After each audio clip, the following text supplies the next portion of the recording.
Kastamonu unundan yeni çıktı fırından. Teşekkür ederiz. Şöyle çok güzel gözlemeler.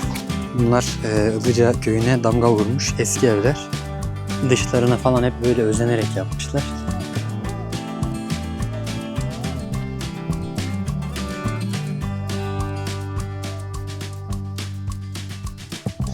Yaralı yavru sincapla gezmeye devam ediyoruz. Oturmaktan çok sıkıldı. Nerede fotoğraf ve video çektiririm diye düşünmenize bile gerek yok. Her şeyi düşünmüşler. Geçtiğimiz yıl en çok fotoğraf paylaşımı yapılan noktalardan ikincisi diye buraya böyle numara bırakmışlar. Arkadaşlar ki manzara buradan harbiden çok güzel, baksanıza. Çok iyi.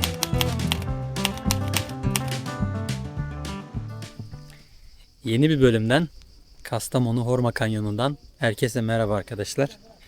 Geçen bölüm izleyen arkadaşlar bilir. Kastamonu merkez gezimizi sıcak demeyelim, aşırı sıcaklardan dolayı kısa kesip serin yerlere kaçalım demiştik. Bu yüzden Horma Kanyonu'na geldik. Burası çok serin, çok güzel. Şöyle Horma Kanyonu önünde geniş bir otopark var.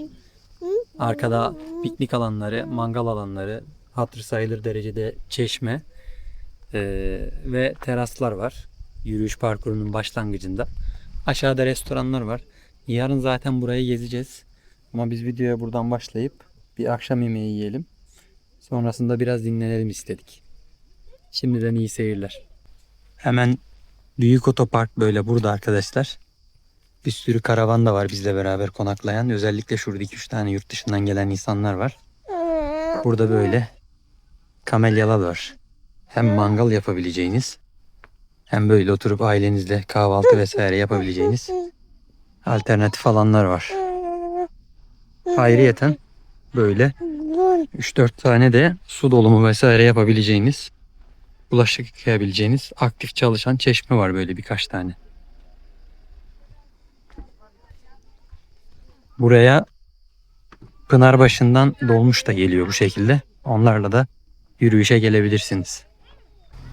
Pınarbaşı'ndan Horma Kanyonu'na dolmuşlar kişi başı 50 TL'ye geliyormuş arkadaşlar. Şimdi amcaya sordum, dolmuş şoförüne. Onun da bilgisini buradan verelim. Yarın yürüyüş için çıktığımızda giriş ücretleri vesaire ve platform hakkında da bilgi veririz. Şimdi hemen yemeğimizi ocağa koyuyoruz. Şöyle saç tava aldık yanımıza. Bunu her şeyde kullanabiliyoruz arkadaşlar.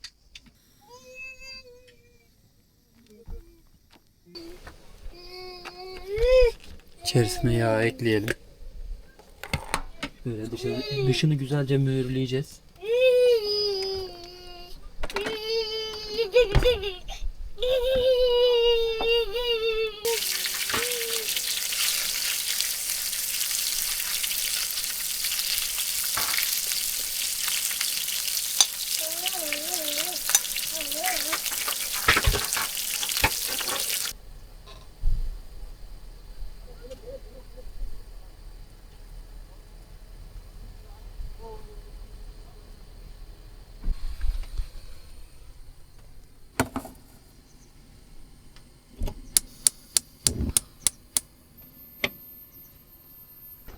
Elif sen gün boyu hiç uyumadı desem yeridir.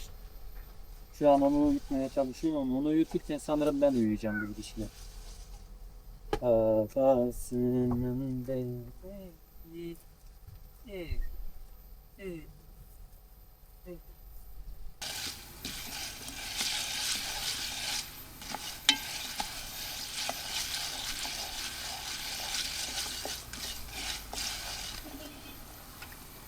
Burada bayağı bir turist yoğunluğu artmış arkadaşlar. Akşam saat 8'e geliyor.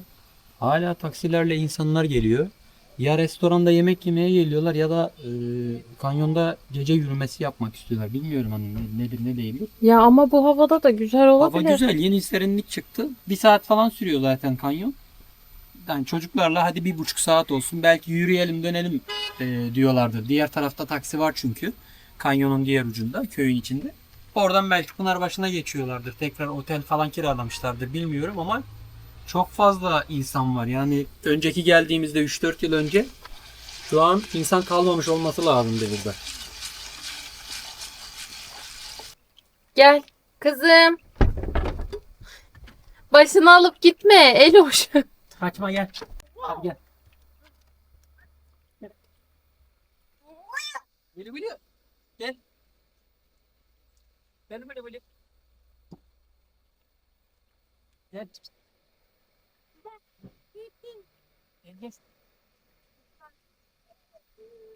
Gel. Gel. Gel.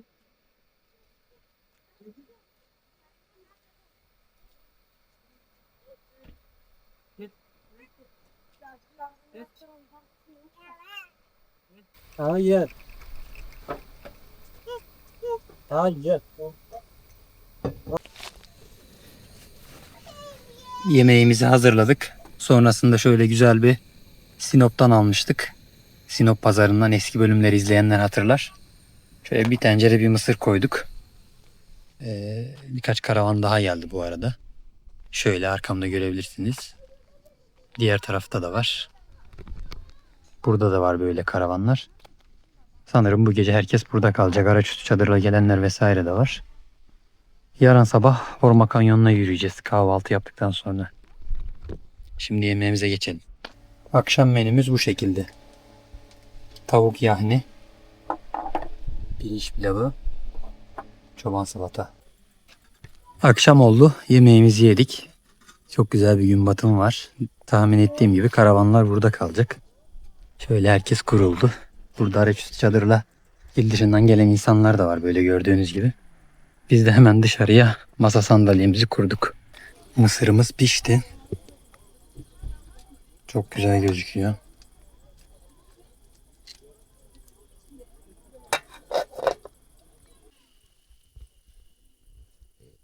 Arkadaşlar kamp alanında bayağı bir insan var şu an. Büyük ihtimal birazdan gidecek ama karavanla kalacak olan çok kişi var. Böyle 5-6 kişiyiz. Araç sayısı saat 12'ye doğru geliyor şu an. Saat 10.30. Ben edit yapıyorum hala. Tokat'ı editliyorum.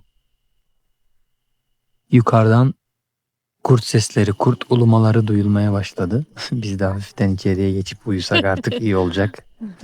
Ben asla doğaya kafa tutan bir insan değilim. Duyuyorsunuz sesleri.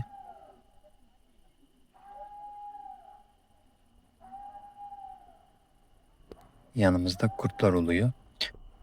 Şöyle korkacak bir şey yok. Aradan çakal da olabilir. Sıkıntı yok. Burası zaten çok yabani hayata müsait bir yer. Yanımızda zaten korkuluklu demirler ve aralardan su akıyor. Hani öyle bir hayvan oradan düz betondan aşağıya inip 3 metre yaklaşık bu tarafa tekrardan tırmanıp buraya gelemez kolay kolay ki etrafı buranın komple suyla çevrili. Hani korkacak bir şey yok. İşi biraz espri kısmındayım. Gecenin ilerleyen saatlerine doğru geldik. Biz de birazdan dinlenmeye geçeceğiz. Yarın sabah dediğim gibi gezimize başlayacağız. Burayı çok sevdik. Yarın akşam da büyük ihtimal burada kalıp sonraki gün Vallaha Kanyonu'na ve Azdavay Cam Teras'a aynı gün gitmeyi, oralara da gezmeyi düşünüyoruz. Hani bura konaklama olarak gayet iyi. Ücretsiz oluşu da çok güzel. Hani herhangi bir ücret almıyorlar. En azından biz geldiğimizde öyleydi. Bilmiyorum yarın ne alemde olur. Sadece yürüyüş parkuru ücretli diyebiliyorum. Eğer bir ücret ödemesi yaparsak onu da yarın bildiririm size. Araçüstü çadır ve normal yer çadırıyla da sanırım gelip buraya kurulabilirsiniz. İnsanlar araçüstü çadırla da şu an gayet güzel konaklıyor. Arkada çadır açanlar var. Böyle. Normal çadır kampı da yapılabilir birkaç çadırla beraber gelirseniz. Tek olma ihtimaline düşünerek gelirseniz dediğim gibi daha iyi olur. Hafta sonu kalabalıktır eminim ama şu an hafta içi olduğu için aşırı kalabalık değil. Evet dostlar, şimdi sabah oldu, uyandık. Elif Ahsen'le bir tur merasimimizi yerine getirdik. Evet kızım, gel hadi. Hemen kahvaltı yapıp yavaş yavaş böyle sakin bir şekilde Horma Kanyonu gezimize geçeceğiz. Kanyon 3 kilometre yaklaşık parkur. Sonunda Ilıca Şelalesi'ne ulaşıyorsunuz. Şelalenin bulunduğu köyden de taksiyle tekrardan buraya yani başlama noktasına dönüyorsunuz. Yanımıza soğuk bir şeyler alıp böyle dinlene dinlene yavaş bir şekilde bu kanyonu geçmeyi düşünüyoruz inşallah. Gelirseniz 3 kilometre olduğunu ve sonundan taksiyle tekrar dönüldüğünü, taksiyle dönmeyince hemen hemen birçok kısmında tırmanarak geri döndüğünüzü ve toplam 6 kilometre yürüdüğünüzü unutmayın. 3 gidiş 3 geliş. Şimdi hemen kahvaltıyı yapalım. Gezimize başlayalım.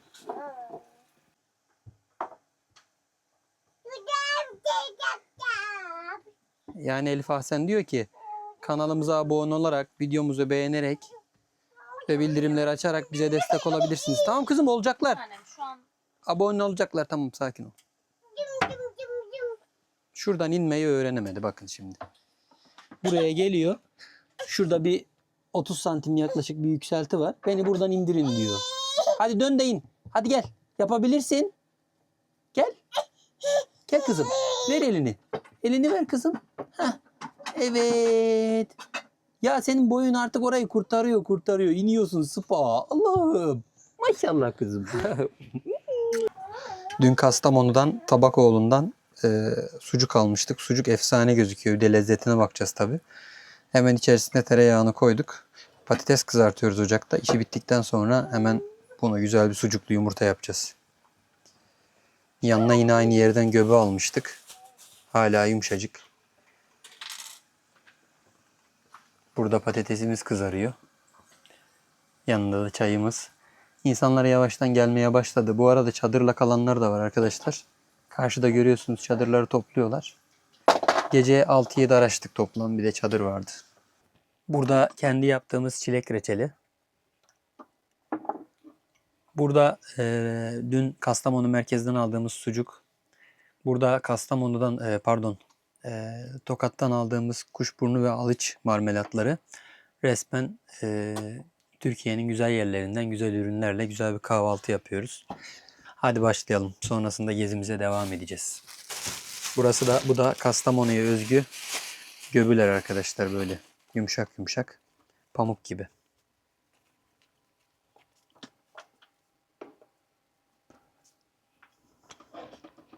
İyi kızım. Ve gezimize başlıyoruz arkadaşlar. Karavan içerisi çok ısınıyor kapattığımda. Şöyle güneş gören bir yere koydum. Ekomod'a aldım. Ekomod'da hemen hemen güneş panelinden ürettiği elektriği kullanıyor. Akümüz full olduğu için biz zaten bir 3-4 saatlik yavaş bir yürüyüş yapacağız. Geldiğimizde akümüz olduğu yerde durmuş. İçerisi de ısınmamış olacak diye ümit ediyorum inşallah. Yine biz kahvaltıyı yapana kadar insanlar geldi şöyle. Otopark dolu. Hemen yürüyüşe geçelim. Horma Kanyonu yürüyüş yolu giriş ücretlerini hemen otoparkın girişine koymuşlar arkadaşlar. Öğrenci 30, tam 60 TL. Burada çok güzel restoranlar, cami ve mescit var, lavabolar var. Hemen parkın yan tarafında böyle. Dün bahsettiğim hayvan sesleri duyuyoruz ama korkmuyoruz dediğim olay bu. Hayvan sesleri hemen şuradan yanımızdan geliyordu. Elimde de Elif Ahsen'in terlikleri. Gördüğünüz gibi yaklaşık 3 metre artı üzerinde korkuluk demirler var. Gelseler bile hani buradan kolay kolay aşağı inip tekrar gelseler bile şuradan geri yukarıya çıkamayabilirler. Bu dere bu şekilde böyle etrafımızı sarıp otoparkı sarıp gidiyor. Bu yüzden korkmadık. Karşıda mescit var. Bayan ve erkek bölümü var. Hemen önünde güzel bir şadırvanı var şöyle. Karşıda da çadır kampı kurabiliyordunuz en son. Şu an ne halimde bilmiyorum. Ağaçların arasında koyu gölgenin içerisinde. Güzel bir şadırvan. Burada da böyle kafeler ve restoranlar var. Ve Horma Kanyonu girişi burası arkadaşlar. Şu yukarıda bir gözetleme kulesi var. Orayı da çekeceğim sizin için drone'la. Dediğim gibi öğrenci 30, tam 60 TL. Şimdi kanyon başlangıç noktasındayım. Giriş ücretimizi ödedik. Fişi kaybetmiyoruz. Aşağıda Ilıca Şelalesi'nde de giriş ücreti alınıyor. Bu fişle aynı şekilde oraya da giriş yapılabiliyormuş. Hemen kanyon başlangıcı 3000 metre kaldı. Hadi başlayalım. fişleri kaybetmiyoruz. Burası ilkbahar aylarında su daha da coşuyor arkadaşlar. Şu taşları kapatıyor. Şu an yaz ayı olduğu için biraz su azalmış. Minibüs ücretleri aşağıda 50 TL, taksi 300 TL'ymiş bu arada. Onu da sorduk girişte. Bilginiz olsun. Yine aklınıza takılan bir şey olursa böyle bizim söylemeyi unuttuğumuz, sizin aklınıza takılan başka bir şey olursa arkadaşlar yorumlar kısmında belirtin. Cevaplayalım. Dilimiz döndüğünce aklımıza gelen her şeyi anlatmaya çalışıyoruz.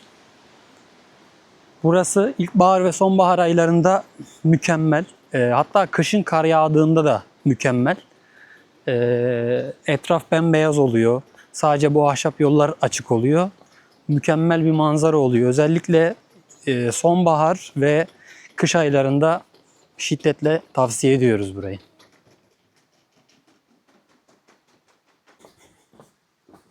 İçeriye cam şişeyle girişler de yasakmış bu arada.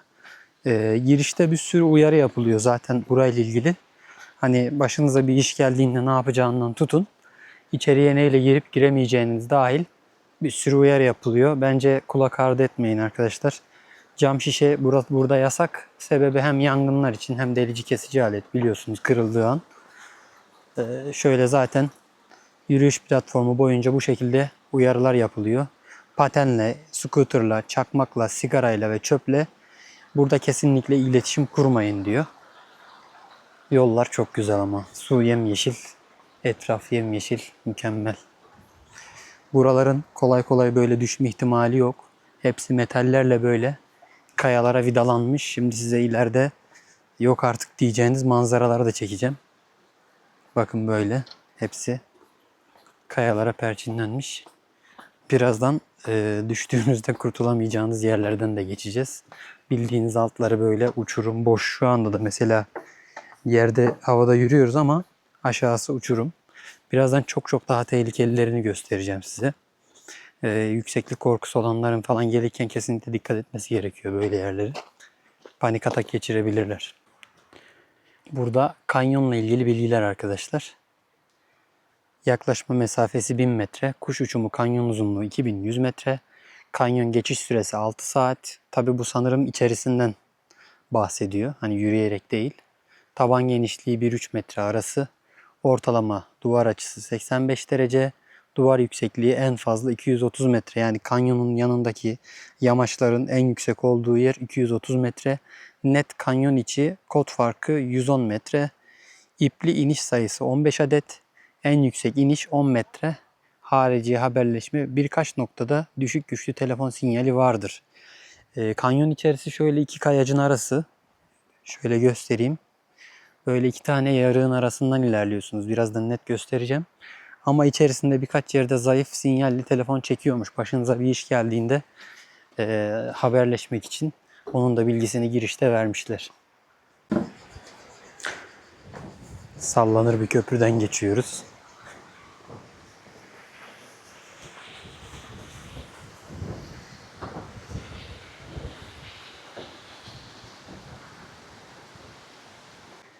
Nerede fotoğraf ve video çektiririm diye düşünmenize bile gerek yok. Her şeyi düşünmüşler. Geçtiğimiz yıl en çok fotoğraf paylaşımı yapılan noktalardan ikincisi diye buraya böyle numara bırakmışlar. Arkadaşlar ki manzara buradan harbiden çok güzel. Baksanıza. Çok iyi. Sizi de fazla sıkmamak adına buradan sonra şöyle güzel bir slow müzik koyup videoya güzel bir jenerik yapıp şöyle sizi fazla sıkmadan güzel gördüğüm noktalardan videolar alıp onları size yayınlayacağım arkadaşlar. Umarım beğenirsiniz. Kanyonun sonuna kadar konuşarak sizi sıkmak istemiyorum.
Suyun kışın ve ilkbahar aylarında nereye kadar yükseldiğini şöyle şurada biriken ve ileride daha yüksek noktada biriken odun parçalarından ve daha ileride daha yüksekte biriken odun parçalarından görebilirsiniz. Kayalar komple kapanıyor sanırım kışın. Giderken mola verdik. Elif Ahsen sabah düştü. Nazara geliyor çocuğum. Şöyle dudağının kenarını hafiften soydu. Patlattı yani, direkt soymak da değil de. Nazara geliyor sanırım. Bir maşallahınızı alırız arkadaşlar. Tamam kızım, afiyet olsun. Şeftali saati.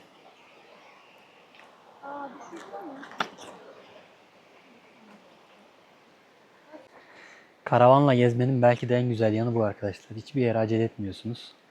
Zaten kalacak bir eviniz olduğu için biz bugünümüzü Horma Kanyonu'na ayırdık. Böyle dura dura, konaklaya konaklaya gidiyoruz. Şu an yaklaşık 1 kilometre ilerledik. Hemen hemen. Hemen bir mola verdik. Böyle güzel cepler yapmışlar. Banklar koymuşlar kenarlara. Şöyle bu tarafta da var. İstediğiniz gibi konaklayıp sonrasında şöyle şuradaki yoldan devam edebiliyorsunuz. Kızım yesene anneciğim. Biraz meyve saati yaptıktan sonra hem Elif Ahsen'i doyurduk acıkmasın diye. Sonra yola devam edeceğiz.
Şimdi suyun nasıl şakasının olmadığını gösteriyorum. Ne kadar az değil mi? Ağacın bedenini bıraktığı yeri görüyor musunuz? Ya da buraya doldurduğu ağaçları. Ya da karşı köşeye bıraktığı ağaçları. Suya bakın ne kadar yükseliyormuş normalde. Merdivene, yani yürüme yolunun altına kadar ahşap bırakmış. Su buralara kadar çıkıyormuş kış aylarında ya da ilkbahar aylarında.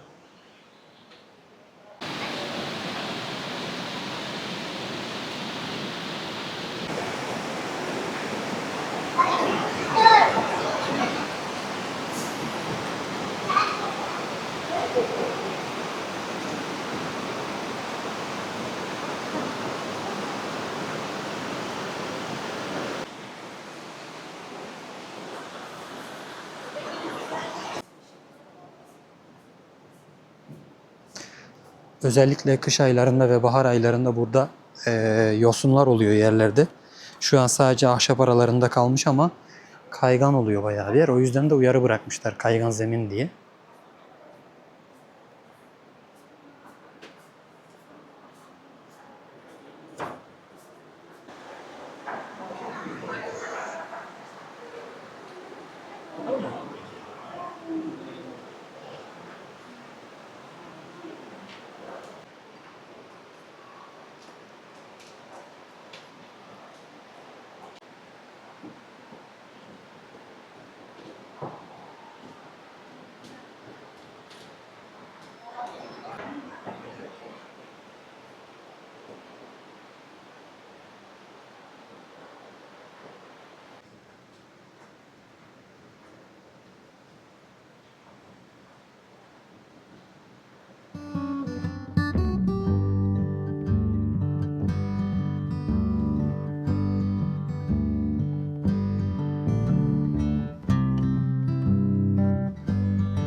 Parkurun yaklaşık 1500 kilometresine geldik.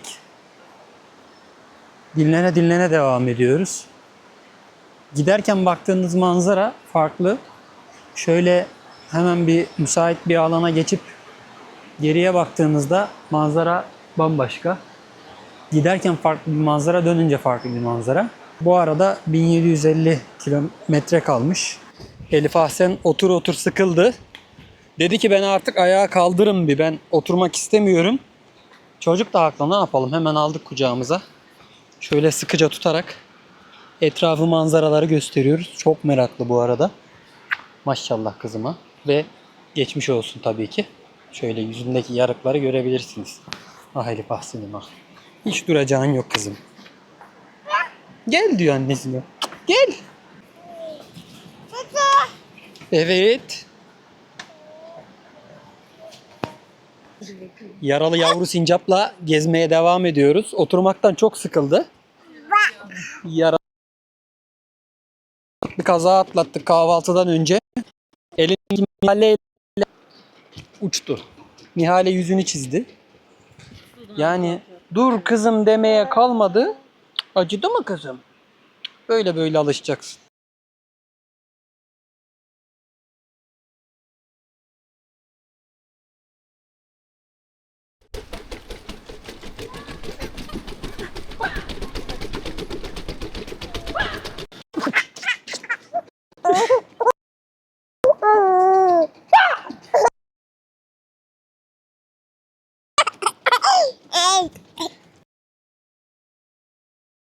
Yerim seni. Aklını. Hadi anneye bak bakayım. Evet. Şimdi sinir olduğumuz bir nokta, kesinlikle duyarlılık kasmıyorum ama yani bu her yer pet şişesi gerçekten. Kovası vardı yani her yer. Ya kovayı var, onu geçtim ya, şunun ağırlığı nedir Allah rızası için, buraya kadar taşımış içmişsin, neden buraya atıyorsun? Sinirlenmeme elde değil. Ben Karadeniz'de Mençuna yaylası, Mençuna şelalesi videosunda şeyde mahalle çeşmesinde, alın işte burada da mesela bak kaç yıl olmuş atılalı, hala orada birinin gelip temizlemesini bekliyor. Mençuna şelalesi videosunda balık temizledim. Videoda temizlediğim kısımları almadım ama tabii ki onları orada öyle bırakacak insanlar değiliz. Hani kimsenin demesine gerek yok. Bir sürü yorum aldık. İşte yok o balığın pislikleri ne oldu, o balığın pislikleri ne oldu. Kardeşim tüm Türkiye duyarlı da bu çöpleri biz mi atıyoruz? Yani bir ailecek böyle 2,5 kişi mi duyarsızız? Onu anlamadım. Yani evet, o pet şişelerin hepsini ben attım kardeşim. Evet haklısın. Yani bu yorum yapan insanlar mı acaba çevreci, onu merak ediyorum. Tabii ki biz o çöpleri orada bırakmıyoruz. Gittiğimiz kamp alanlarında doğa sever insanlar olarak. Keşke bizim gibi gittikleri yerde çöp toplasalar, onu bir kenara bıraktım. Keşke bizim kadar özen gösterse bazı insanlar. Bu konuda gerçekten sinirleniyorum. Lütfen yorum yaparken biraz daha üsturuplu, biraz daha mantıklı yorumlar yapın. Görmediğiniz şeyler hakkında yorum yapmayın. Şelaleye 1 kilometre kaldı arkadaşlar. Evet. Biz gittiğimiz her yerden aralıksız çöp topluyoruz arkadaşlar. Yanımızda hep çöp poşeti var.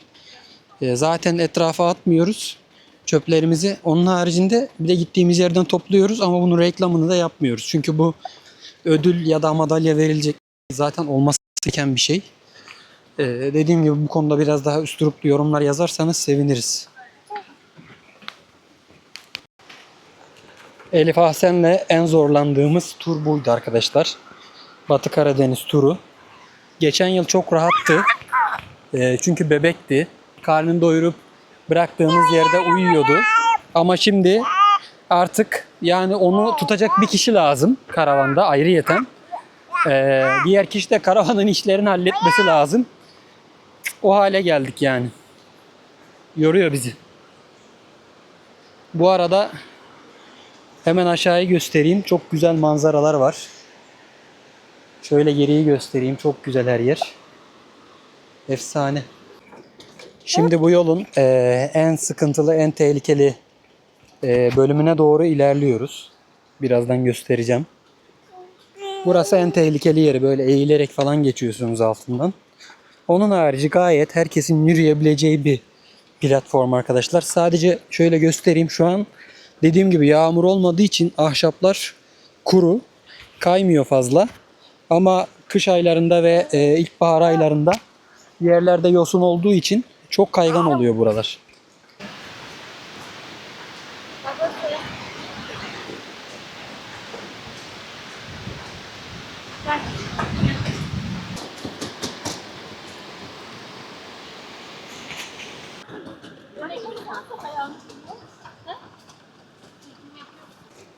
Şöyle en sıkıntılı bölüm burası. Bayağı kaygan. Burada emekleyerek geçeceğiz. Çünkü bayağı alçak. Şöyle göstereyim sana. Bayağı tehlikeli bir bölüm. Yaz yani kış ayı olmasına gerek yok. Ahşapların üstünde vernik olduğu için onlar da kaygan hale gelmiş. Isıdan dolayı. Buradan bu şekilde geçiyoruz böyle. Emekleyerek ve eğilerek. Tek sıkıntılı kısım burası. Dur kızım. Geçtik. Sonrasında normale dönüyor ama şöyle aşağıya bakabilirsiniz. Aşağısı bayağı eğimli. Geçilen kısım da, o zor kısım da burası.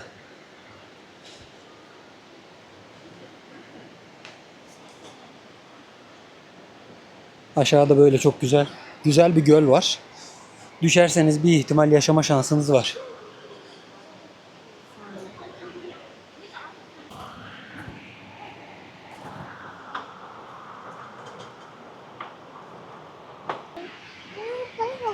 Şöyle az önce şu uçurumdan indiniz. Yaşlılar inmekte gerçekten zorlanıyor ve haksız da değiller. Bakın orada yine eğilerek geçiyor insanlar. Çocukla falan gelirken biraz dikkat etmek lazım. Düştüğün an direkt aşağıdasın. Son 750 metre kaldı. En sıkıntılı kısım burasıydı dediğim gibi. Şimdi aşağıya Ilıca Şelalesi'ne doğru iniyoruz. Sona doğru böyle manzaralar güzelleşiyor. Son 250 metre kaldı. İşte aslında Ilıca Şelalesi de hemen bu 250 metrenin sonunda. Buralara kesinlikle işte gençken gelinmeli arkadaşlar. Gençken gezilmeli, gençken gelinmeli. Her şey vaktinde güzel. Yaşınız ilerlediğinde bir de mevsim de çok önemli dediğim gibi. Hani kış ayında geldiğinizde buradan bu kadar zevk almayabilirsiniz. Hatta bildiğiniz macera parkuruna dönüşüyor kış aylarında. Aklınızda bulunsun.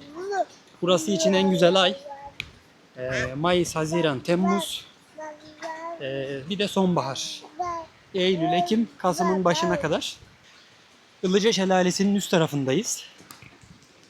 Hemen şöyle. Yol bitiyor burada. Aşağısı Ilıca Şelalesi bu şekilde. Yol hemen şu karşıda bitiyor.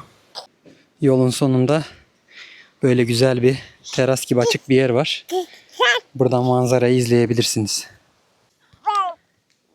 İnişte de böyle bol bol merdiven iniyorsunuz. Yol bitti diye tam sevinirken.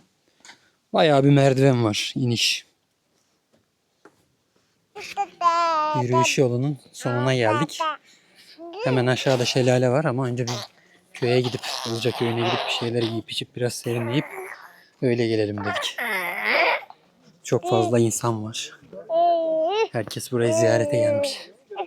Ne yapıyorsun Elfa sen? Ne yapıyorsun? Hı?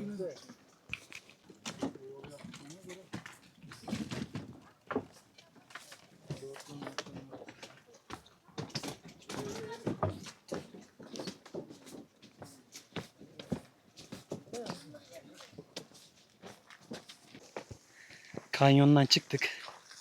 Şöyle köye geldik. Ilıca köyü. Yaklaşık 250-300 metre kadar uzaklığı. Sanırsınız burada fön makinesi çalışıyor. O kadar bir sıcak. Üzerimdeki tişört bana yapıştı. Kanyondayken havanın tadını çıkartın. Özellikle yaz ayında Horma Kanyonu'na geliyorsanız. Yanıyor burası. Şöyle Ilıca Şelalesi'nden, Horma Kanyonu'ndan gelince Gözlemeciler var böyle. Teyzem gelin dedi. Köylü mantı evi, etli ekmek, gözleme çeşitleri. Şöyle buraya girdik, buz gibi esiyor. Güzel bir ceviz ağacının altı. Koyu gölge böyle mis gibi. Burada gözleme, limonata, şöyle peynirli, otlu, patatesli. Fiyatlar bu şekilde. Türk kahvesi 80, çay 25 lira. Ortalama gözlemeler de 150-200 arası. Şimdi siparişleri verdik. Bir tane kıyma kaşar, bir tane de yöresel otlu gözleme. Gözlemeler geldi. Şöyle 2 tane de limonata alacağız. Bardağı 50 TL'ymiş. Buyurun abi. Teşekkür ederim. Afiyet olsun. Şöyle 2 tane daha alayım. Birini Elif Ahsen'e, birini annesine.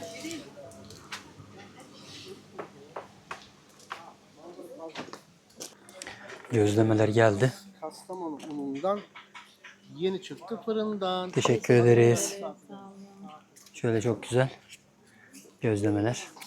Bu şekilde geliyor. Biri kıymalı kaşar, bir tanesi yöresel otlu. Hemen tatlarına bakalım. Limonata eşliğinde. Hayır anne. Al bunu. Sen tabağınla oyna bakayım Elif Ahsen, hadi. Onları da yapalım. Aynen. Arabasına mı koysak? Neyi? Elif Aslan. Yok. Orada oynasın. Sıcak sıcak arkadaşlar şöyle.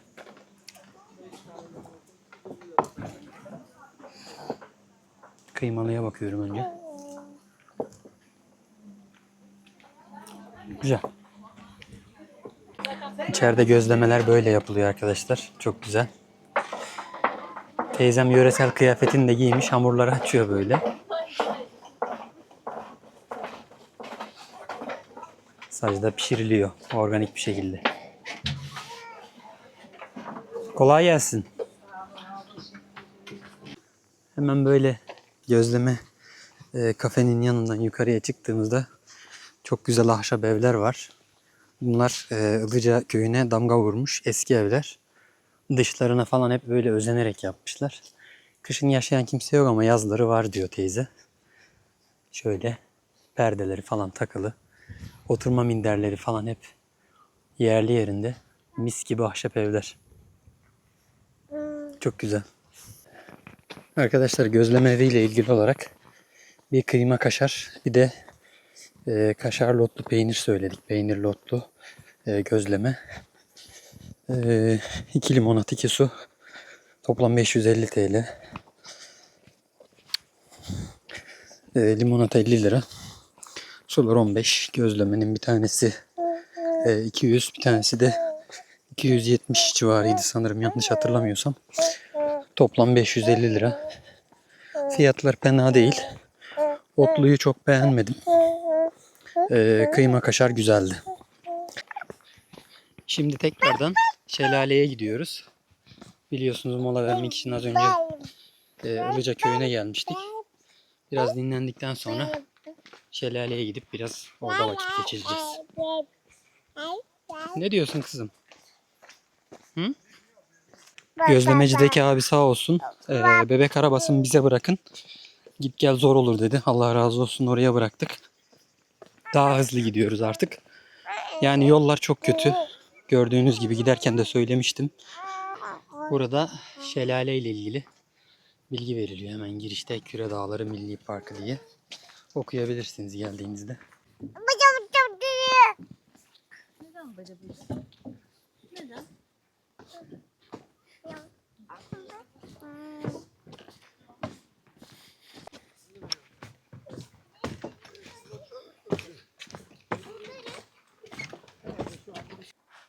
Hava inanılmaz sıcak. Sağ ol Elif Aslan. Mikrofona tekme attığın için.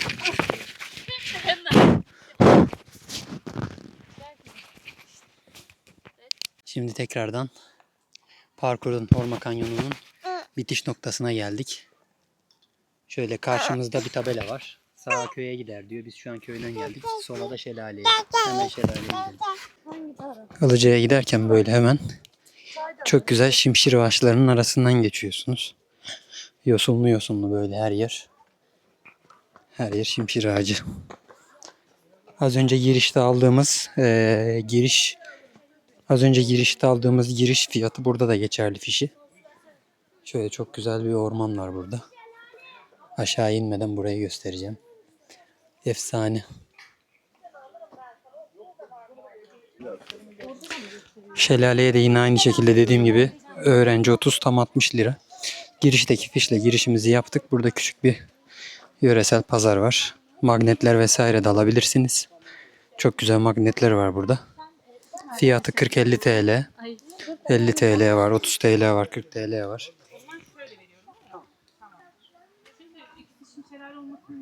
Bebeğim. Çok güzel magnetler var. Şurası fotoğraf şeyi. Burada da Ilıca Şelalesi hatırası var. Fotoğraf çekilebilirsiniz. Köprüye geldik. Hemen sol tarafa terasa doğru ilerliyoruz. Sonra da karşıya geçeceğiz köprüden. Şöyle çok güzel bir teras var.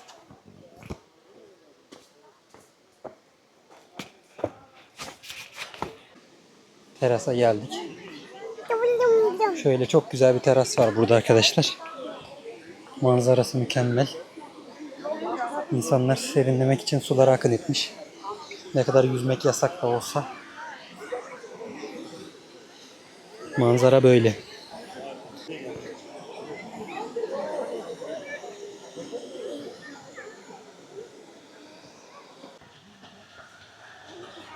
Burası da Ilıca Şelalesi Köprüsü.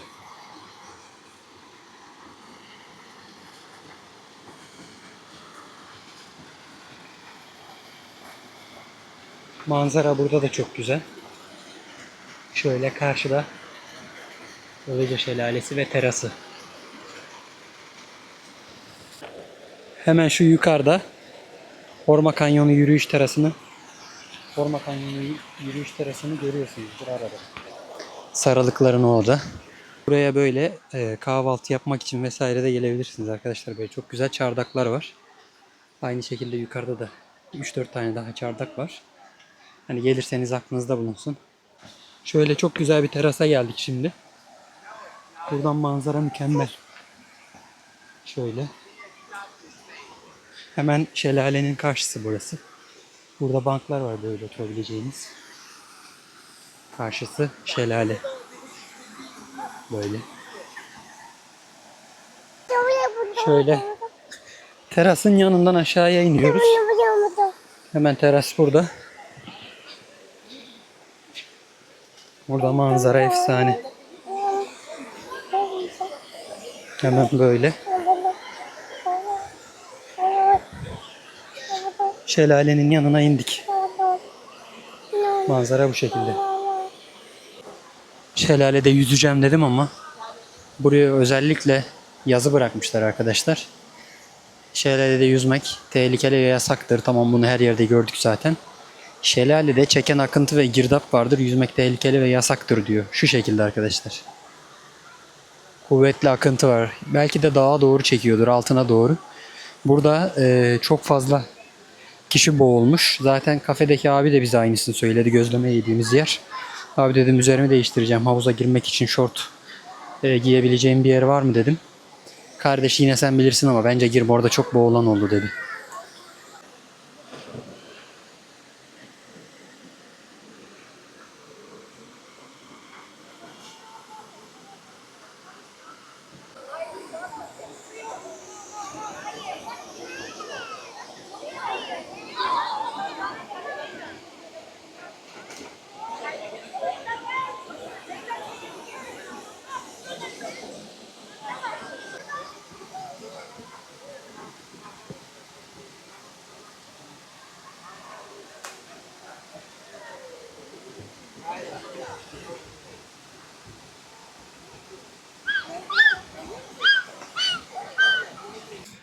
Ilıca Şelalesi de bu kadardı. Şimdi servislere gidiyoruz. İnşallah servis kalmıştır. Saat biraz ilerledi. Bakalım.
Çok güzel.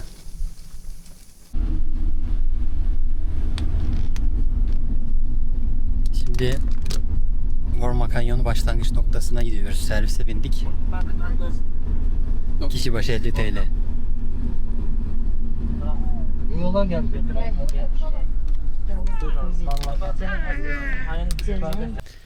Sevgili dostlar, biz şimdi tekrardan karavana geldik. Elif Asen'in sesini duyuyorsunuz. Otur bakayım hadi Elif Asen. Gel.